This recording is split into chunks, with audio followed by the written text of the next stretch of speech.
Situasi nu kiwari jalmi mukmin keur diuji ku virus nu teu katingali najan ku ahli peneliti. Virus corona ngaranna ngaruksakana sagala lain wae dina bab dunya bab akhirat ge kababawa.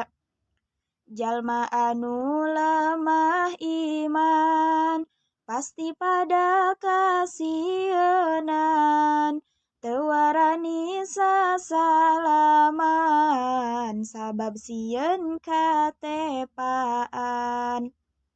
Eureun salat berjamaah sarolat pindah ka imah sabab ka masjid dicegah ku sawareh pamarentah.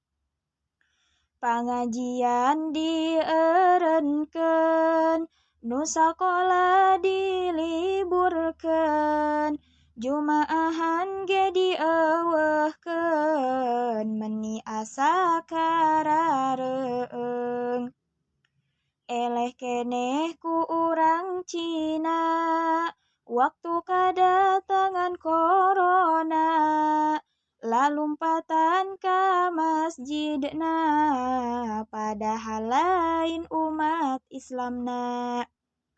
Hei jalmi-jalmi imanna tong sieun teuing ku corona sieun mah kudu nyieunna buktosna Allah Ta'ala. Rekeuna reujeng henteuna dikersakeun ku Allahna nu matak tong kabina-bina ibadah ge sabiasana. Allah maparinan jalan senjata nu bisa ngahalang nyatana doa nu mayang oge sodaqoh jalankeun.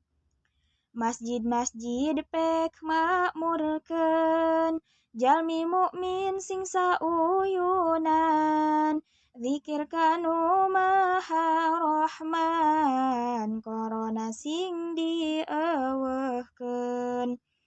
Perhatoskeun kabersihan an-nadzafatu minal iman lahir batin pek bersihan sangkan diijabah pamaksadan.